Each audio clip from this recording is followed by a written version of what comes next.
يسعدنا اعزائي المشاهدين ان نلتقي مع احد القامات الكبيره في الشواكيش، نجم منتخب مصر، نجم الترسانه، الكابتن شاكر عبد الفتاح. اهلا بك كابتن شاكر. اهلا بيك كابتن خالد، ومنورنا في نادي الترسانة ربنا يخليك. وسعدنا بيك. وطبعا كان وشك حلو النهارده الحمد لله. مبروك يا كابتن الفوز الله للترسانه. يبارك فيك. الترسانة خدت الثلاثة بونت يعني، تمام. ويعني ده اللي احنا بنأمله في المباريات اللي جايه كلها ان شاء الله. الكابتن شاكر عبد الفتاح يا جماعه رحله كبيره مع الكره المصريه، ونجم مكوك في خط وسط في السبعينات والثمانينات ما شاء الله، من اكثر الناس لعبت مواسم في الدوري العام. حضرتك كابتن شاكر بالاحصائيات من اكثر الناس في الترسانه فعلا. الكابتن شاكر عبد الفتاح، بدايات الكابتن شاكر عبد الفتاح. انا يعني لعبت تقريبا ما خلاص يقرب يلا يا من محمد حوالي يلا. 16 موسم. سنة أو 16 موسم، تمام. من 69 لحد ما اعتزلت في 84. تمام. الحمد لله يعني أديت، الواحد يقدر يقول إنه أدى الواجب اللي عليه ناحية النادي. تمام. وطبعا يعني تشرفت، وكان من حسن حظي إن أنا لعبت مع أجيال ليها باع طويل في كرة القدم، وبصفة خاصة كان جيل الستينات وجيل السبعينات وجيل الثمانينات. تمام. فطبعا يعني 3 أجيال أنا ان شاء لعبت الله. معاهم.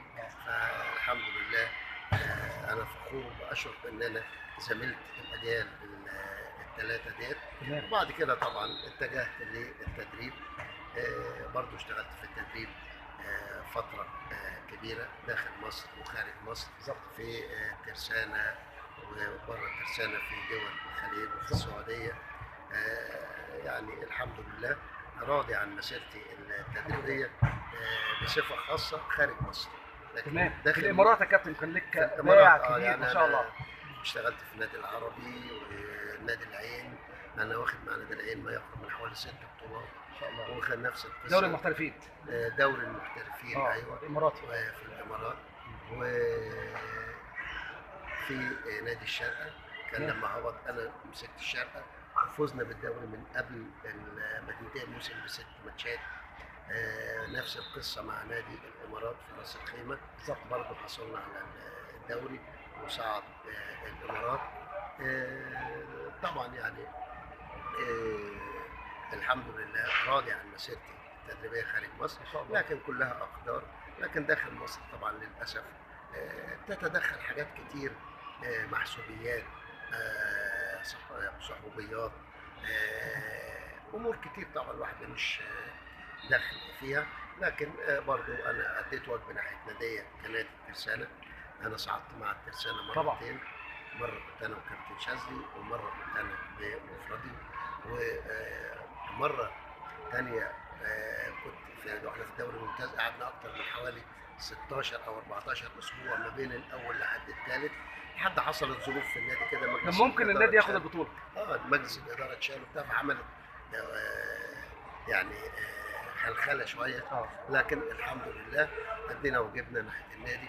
في سنه من السنين برضه كان النادي بيتعرض للهبوط، وطلبوا استعانوا بيا. طبعا يعني الواحد ما يقدرش يتاخر، لان بيأدي واجبه ناحيه ناديه وناحيه تاريخه وتاريخ اجيال كتير بنتحمل مسؤوليتها لما بنتحمل مسؤوليه النادي.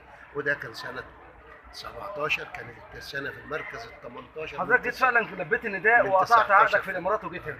والحمد لله يعني ربنا كتب لنا البقاء والامور دي كلها.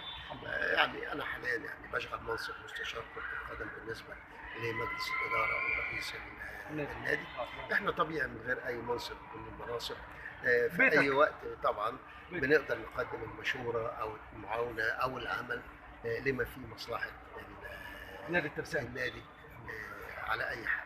نتمنى كابتن شاكر للترسانه يا رب ان يعود لامجاده شواكيش الكره المصريه في المكان اللائق بشواكيش الكره المصريه في الدوري العام ان شاء الله. طبعا ده بنقول طبعا يا اخوانا الناس اللي بتلعب او الناس اللي موجوده في النادي اذا كانوا سنهم صغير، تاريخ النادي تاريخ كبير من سنه 21. فطبعا يعني اللي يدخل نادي الترسانه لازم يتحمل مسؤوليه وامانه التاريخ عشان يحافظ على هذا التراث الكروي. ان الترسانه هي كانت الضلع الثالث في مثلث الكره المصريه، والحمد لله ان هي ما زالت لحد الان.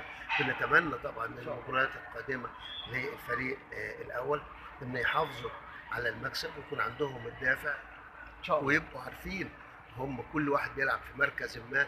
نتمنى ان هو يسال مين كان في نادي الترسانه بيلعب في المكان دوت، فهو بيتحمل مسؤوليه وامانه العمل الجاد عشان يحافظ على هذا التاريخ، ونفضل في على الاقل ان شاء الله في المكان اللي احنا موجودين فيه حاليا الى ان يشاء الله، او الى ان ربنا يكتب لنا ان شاء الله ان احنا نقدر نرجع الترسانه تاني، او الترسانه ترجع لمكانها الطبيعي باذن الله. بابنائها واولادها هترجع ترسانه ان شاء الله. ان شاء الله. كل الشكر للكابتن شاكر عبد الفتاح نجم مصر الترسانه النجم الكبير، لك كل التقدير. شكرا كابتن خالد، والحمد لله على سلامتك، ونتمنى لك رحله موفقه وانت راجع اسكندريه. حبيبي يا كابتن، شكرا لكم اعزائي المشاهدين. كان هذا اللقاء مع كابتن شاكر عبد الفتاح نجم مصر الترسانه ومدير الفني السابق الترسانه. لكم تحياتي خالد عبد الشفيع من هنا من نادي الترسانه ب 100 عقبه. شكرا لكم.